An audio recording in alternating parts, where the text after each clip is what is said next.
Bonjour à tous, j'espère que vous allez bien. On se retrouve aujourd'hui pour un update lecture qui comprend les mois de juin et juillet. J'ai réuni les deux parce qu'en fait en juin je n'avais lu que 2 livres, donc voilà, je ne voyais pas trop l'intérêt de faire un update juste pour ces 2 livres là.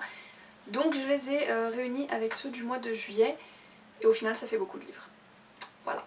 Donc je me lance tout de suite. Tout d'abord en juin j'ai lu les tomes 2 et 3 de la saga Grisha, donc les tomes 2 qui sont je crois Siege and Storm et le tome 3 ça doit être Shadow and Bone, non ça c'était le premier. Le dernier ça doit être Rune and Rising. Je ne sais pas du tout dans quel ordre ils sont. De Liv Bardugo. Donc j'ai en fait regardé entre le tome 1 et le tome 2 la série Shadow and Bones sur Netflix que j'ai beaucoup aimé. J'ai trouvé qu'elle corrigeait un petit peu les défauts que j'avais trouvés au premier tome. Ça gomme un petit peu les clichés, bon ils sont toujours là mais ça les réduit un petit peu. Donc ça m'a un petit peu réconciliée avec, avec ma lecture de cette saga. Donc j'ai pu reprendre le tome 2 sur une note un petit peu plus positive. Et en fait effectivement j'ai trouvé que le tome 2 était un petit peu meilleur et le tome 3 encore un petit peu meilleur. Il y a toujours des personnages que je trouve très creux et inintéressants. Notamment le personnage de Mal, que je trouve pas du tout assez développé, exploité. Enfin, il a presque pas d'identité propre. Enfin, je sais pas comment dire ça, mais en tout cas, c'est un personnage qui m'a pas du tout touchée. Il m'a pas intéressée, donc j'ai trouvé ça très dommage. Parce qu'au final, je le voyais que par rapport à Alina, mais pas par rapport à lui-même. À partir du tome 2 ou du tome 3, je ne sais plus, il y a le personnage de Nikolai qui arrive et j'ai adoré. Je pense que c'est ça qui a amélioré ma lecture parce que pour le coup, lui il est très loin d'être creux, donc je l'ai trouvé très intéressant et ça a permis de pimenter un petit peu les choses. Et au final, je dirais que c'est une bonne saga young adulte avec ses clichés mais qui se lit bien. Et pour le coup, ça a beau être un petit peu cliché et classique, j'ai quand même adoré l'évolution et ce qui se passe à la fin pour le Darkling, donc voilà. Mais j'avoue que je pense que j'ai été très influencée par le fait que j'ai vu la série et que j'adore le casting de la série, j'adore comment c'est présenté et la manière dont ils ont donné vie à l'univers. Donc je pense que c'est ça qui a un petit peu remonté et m'a permis d'apprécier un petit peu plus ma lecture. D'ailleurs, j'ai tout de suite après enchaîné avec une lecture audio du livre The Life of Sense, entre autres lu par Ben Barnes. Donc on sait exactement pourquoi est-ce que je l'ai écouté plutôt que de le lire en format physique. C'était vraiment pour avoir sa voix qui me racontait les histoires de ses saints. Et j'ai trouvé que ça complétait pas mal, que c'était intéressant à lire après ou au cours de la saga. D'ailleurs ça peut se lire pendant la saga, mais j'ai trouvé ça intéressant, j'ai trouvé ça sympa et ça permet de compléter, enfin d'avoir un univers vraiment encore plus riche, voilà. Donc j'ai bien aimé et très clairement j'ai adoré entendre la voix de Ben Barnes. J'ai perdu le nom de la femme qui lisait aussi, mais elle aussi c'était très agréable à écouter, donc voilà, j'ai beaucoup aimé cet audiobook, même si en soi je n'en ai pas beaucoup plus à dire. Si ce n'est que j'aime tellement la voix de Ben Barnes que j'attends avec impatience son album qui sort dans quelques semaines. Voilà. Il a annoncé ça le jour de ses 40 ans et du coup je suis en pleine impatience. Voilà. Ensuite j'ai lu le tome 4 de Tout en nuances de Erika Boyer, donc le tome 4 s'appelle Adèle et on va suivre du coup le personnage d'Adèle mais aussi celui de Ezra qui sont tous les deux des personnages que l'on a croisés plus tôt dans la saga. Donc Adèle on l'a croisé à partir du tome 1 même si on ne sait pas grand chose sur lui si ce n'est que c'est quelqu'un d'assez mystérieux. Voilà, et c'est un artiste. Mais en dehors de ça, voilà, il était assez discret et mystérieux dans le tome 1. En même temps, il n'était pas, il faisait pas partie des personnages principaux. Et Ezra, c'est le frère de Eden que l'on rencontre dans le tome 2, Alexa.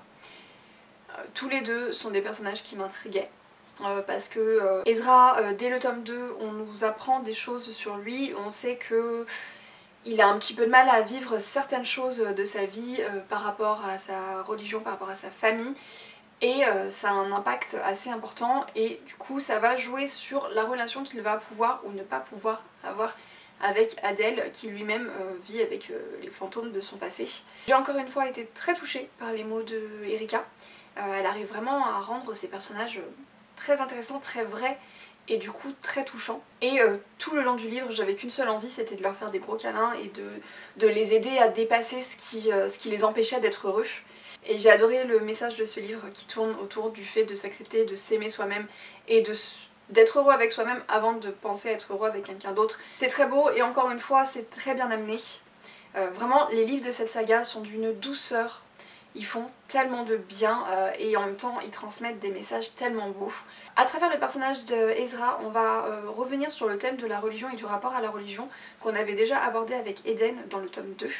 Et là en fait on va l'aborder d'un point de vue encore différent. Ça permet de mettre en avant que chacun a un rapport à sa religion qui est extrêmement personnel et qu'il n'y a pas une seule manière de vivre une religion en particulier. Donc je ne peux pas vous en dire plus parce que sinon il faudrait que je vous spoil des choses qui sont passées dans les précédents tomes. Mais vraiment je vous recommande cette lecture. Tous les livres de cette saga sont absolument magnifiques. Si vous avez besoin d'une lecture qui vous fasse du bien, qui vous tire quelques larmes mais qui derrière vous passe du baume au cœur, foncez découvrir La Plume d'Erika Boyer, notamment avec cette saga tout en nuances. Ensuite on a un recueil des plumes indépendantes, donc c'est l'avant-dernier recueil qu'ils ont sorti. Il s'agit de Comme la caresse indécente d'une plume. Donc dans celui-ci il y a un texte de Arkelana et un de Erika Boyer. C'est pour retrouver leurs plumes que j'ai acheté ce recueil et puis pour découvrir et redécouvrir les autres plumes des plumes indépendantes. Celui-ci sort un petit peu de ce que je lis d'habitude puisque c'est un recueil érotique, ce sont des nouvelles érotiques qu'il y a là-dedans. Certaines sont même à la limite du pornographique et ce n'est pas vraiment ce que je lis d'habitude, mais ça ne me dérange pas. Le fait qu'il y ait des scènes de sexe plus ou moins décrites dans un livre ne va pas forcément me déranger selon la manière dont c'est amené. Donc voilà, là en sachant que ce serait un recueil dédié à l'érotisme, forcément ça allait pas me poser problème.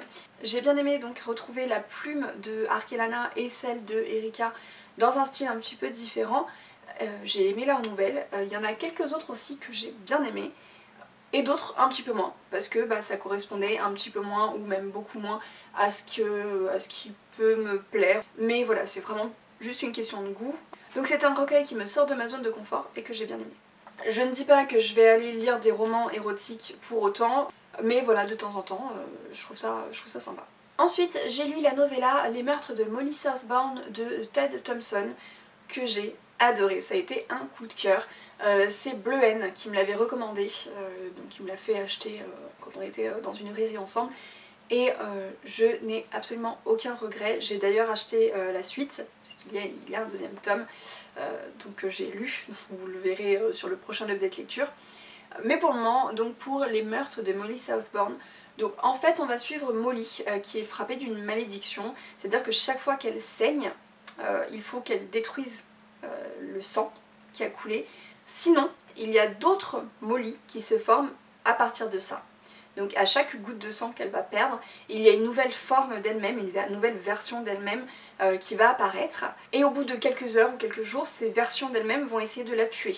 Donc elle a des règles à suivre où il faut qu'elle fasse très attention à ne pas saigner et à être prête à se battre et à se défendre contre les autres Molly qu'elle crée accidentellement. Et sur de la science-fiction, on est sur un monde aussi où la fertilité pose problème, où la fertilité est descendue en flèche, donc il y a beaucoup moins de naissances. Il y a d'autres éléments que l'on va apprendre au fur et à mesure sur cet univers de science-fiction, mais finalement pas tant que ça parce qu'on reste principalement concentré sur le personnage de Molly Southbourne et son développement. Et j'ai trouvé ça très très intéressant. On rentre dans un thriller psychologique où on va vraiment analyser le rapport que Molly peut avoir à elle-même, à son corps et à ses autres versions d'elle-même qui sont elles sans l'être. Donc vraiment il y a la question de la personnalité, de qui l'on est qui vient trouver sa place ici et j'ai trouvé ça extrêmement bien amené, extrêmement bien mené. Il y a aussi la question de la survie de l'espèce, la survie de Molly en tant qu'individu. Il y a vraiment beaucoup de questions qui sont amenées à travers ce livre et pourtant il est très court. Ça ouvre plein de pistes de réflexion, donc vraiment foncez le découvrir parce que c'est une petite pépite que je ne peux que vous recommander. Ensuite il y a une BD que j'ai empruntée à ma sœur. Il s'agit du livre Des princes pas si charmants et autres illusions à dissiper ensemble qui fait partie de la série Un autre regard, donc de Emma. On retrouve ce type d'illustration, voilà, ce type de format en fait, avec pas mal de textes. pas mal d'explications, pas mal de chiffres, de statistiques, d'exemples concrets, d'exemples réels, soit de son entourage, soit dans la presse et les médias, que du coup Emma va utiliser pour mettre en avant le concept de la charge mentale et ici appliqué aux hommes dans les relations et en dehors des relations de couple. Elle revient donc sur vraiment les inégalités, pas que dans la société en termes au niveau du travail, au niveau des droits, etc. mais aussi au sein de la vie privée. Et j'ai beaucoup aimé la manière dont elle amène les choses, c'est très clair. Elle utilise parfois le sarcasme ou l'ironie pour faire passer son message et c'est quelque chose qui marche très bien avec moi. Et je pense que c'est le genre de BD que toutes les femmes qui ont l'impression de porter toute la charge mentale sur le dos devraient discrètement glisser à leur conjoint pour qu'il... voilà. Parce qu'il y a certaines choses telles qu'elles sont décrites, ça ne peut que faire réagir un minimum. Elle va aborder plusieurs thèmes différents pour illustrer son sujet, entre autres la galanterie, la division des classes, voilà, plein de choses différentes. Et comme toujours avec ces BD, ça se lit très facilement et c'est très compréhensible. Donc comme toujours avec les BD de Emma, j'ai adoré et j'ai été énervée en ressortant ma lecture aussi, parce que forcément de lire certains chiffres, ça met un peu les nerfs. Et de se rendre compte qu'en 2021, on en est encore à devoir expliquer certaines choses. Voilà, ça suscitait un petit peu de colère, mais voilà. Ensuite, toujours un livre féministe que j'ai emprunté à ma sœur, il s'agit de Médusa, femme fatale, de Noémie Fachant. Donc on est encore une fois sur quelque chose d'illustré, puisqu'on va avoir des illustrations dans ce type-là, et en face un texte. Noémie Fachant, je la suis sur Instagram, puisqu'elle fait des posts avec ce personnage illustré de Médusa qui revient sur certains concepts de féminisme à travers des exemples, et très souvent en mettant en avant le concept de sororité qui me plaît beaucoup, parce que c'est en se serrant les coudes et en s'élevant les unes les autres que je trouve que l'on est les plus efficaces et que l'on avance le mieux, puisqu'on avance plus vite tout ensemble plutôt que à se tirer dans les pattes à coups de jalousie ou d'incompréhension. J'ai bien aimé ce conte illustré, il est très court, ça se lit très vite. Il y a certaines de ces expériences sur lesquelles je ne suis pas à 100% d'accord, mais ce sont ses expériences à elle, donc forcément je n'ai pas à être d'accord avec tout. Mais j'aime beaucoup globalement les idées qui se dégagent de ce petit recueil. Ensuite, on a 3 romans de chez Scrinéo. Le premier, il s'agit de Tu ne me briseras pas de Camille Vercy, qui est une réécriture du conte de Barbe Bleue, mais je ne vais pas revenir dessus trop en détail puisque je vous en ai déjà pas mal parlé dans un vlog que je vous remets dans le petit i et en barre d'infos. Mais rapidement, je n'ai pas assez retrouvé le conte de Barbe Bleue dedans, qui était en fait présent sur le tout début du roman, mais pas plus que ça. Et toute la deuxième partie du roman est plus axée sur la question de relations toxiques et de la dépendance affective. Les sujets sont très intéressants, mais j'ai pas trop accroché à l'écriture, donc je l'ai lu assez rapidement, mais sans être plus enthousiaste que ça. Ensuite on a C'est pas ton genre de Sylvie Bossier et Pascal Perrier, qui est un roman jeunesse, dans lequel on va suivre les habitants d'une île qui va être sujette à une catastrophe, à un bouleversement, qui va changer leur vie du jour au lendemain, vraiment en fait au cours de la nuit. Tous les habitants de l'île vont se réveiller un matin en ayant changé de sexe. Donc les femmes deviennent des hommes et les hommes deviennent des femmes. Et on va suivre plusieurs personnages de sexes différents et voir comment ils vivent leur changement de genre.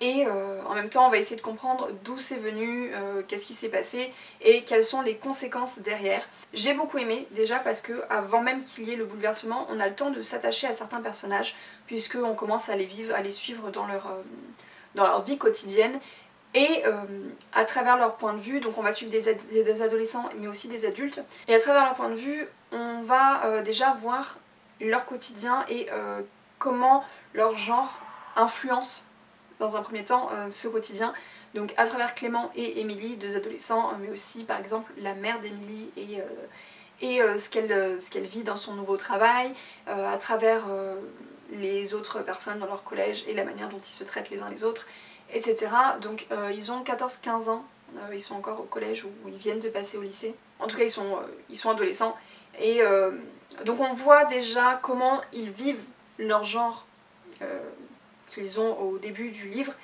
et ensuite on va suivre comment ils vivent leur changement de genre avec ceux qui l'acceptent facilement, ceux qui l'acceptent pas du tout, ceux qui ne savent pas trop, voilà, on suit tout ça et j'ai trouvé ça très intéressant. Je trouve que c'est un très bon moyen d'amener le sujet des genres, des changements de genre, de la transidentité pour un public jeunesse. J'ai trouvé ça très bien mené.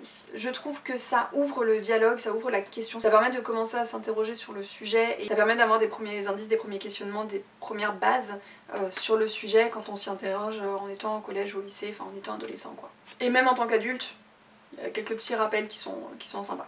Et enfin le dernier livre de cette update lecture, il s'agit de L'apprentissage de Nora, le tome 1 de la trilogie L'éveil des sorcières de Cordelia. Donc c'est le premier tome, le seul qui est sorti pour le moment. Donc ce premier tome nous permet d'introduire l'univers dans lequel on va être, donc qui est notre univers actuel. Mais Nora découvre qu'elle est sorcière, elle se découvre des pouvoirs comme ça un petit peu du jour au lendemain. Et elle apprend que elle n'est peut-être pas la seule à être sorcière. Donc on va la suivre dans son apprentissage, dans la découverte de ce nouveau monde qui s'ouvre à elle. Et peu de temps après avoir découvert ses pouvoirs, elle découvre complètement autre chose qui n'a rien à voir, c'est que les garçons de son collège jouent à un jeu extrêmement sexiste qui, selon elle, mérite d'être arrêté et puni. Donc avec ses amis, elle va décider de mettre en place des choses, elle va décider de leur donner une petite leçon. Et voilà, elle va donc devenir une petite sorcière féministe et j'ai vraiment beaucoup aimé. J'ai particulièrement aimé le personnage du professeur qui l'accompagne dans son apprentissage et la manière dont elle va la guider d'un côté et d'un autre la laisser faire ses propres choix et ses propres erreurs et ne pas forcément réparer les pots cassés derrière. Elle va plutôt lui apprendre aussi à gérer les conséquences et à les assumer. Donc de bonnes petites leçons et surtout forcément la question du féminisme au collège. Donc là pour le coup on est sur du 12-13 ans, elle est plus jeune que dans C'est pas ton genre. On est sur une enfant plus jeune. Et j'ai bien aimé qu'on aborde ces sujets-là avec des personnages qui sont jeunes, puisque ça montre que dès le plus jeune âge, on peut avoir une conscience de ce féminisme, de l'égalité entre les hommes et les femmes, et des limites qu'il faut pouvoir imposer et savoir imposer aux garçons et comment les éduquer. Et du coup, à travers ce personnage de Nora, on a cette jeune fille qui est militante et qui essaye d'avoir un impact déjà à son jeune âge. Et j'espère que ça inspirera beaucoup de jeunes filles, donc même si elles n'ont pas de pouvoir ou de super pouvoir, j'espère que ça les inspirera à se battre pour leurs droits elles aussi et pour leur égalité, et que ça inspirera aussi des jeunes garçons à faire pareil, tout simplement. Donc voilà pour cette update lecture un petit peu long. Ça a été 2 mois de bonne lecture, puisque au final il n'y a eu que vraiment une seule déception. Pour tout le reste, j'ai beaucoup aimé, voire j'ai eu des coups de cœur. Donc voilà, on peut dire que j'ai passé un bon été. Et j'espère que vous aussi cet été vous avez lu des livres qui vous ont plu.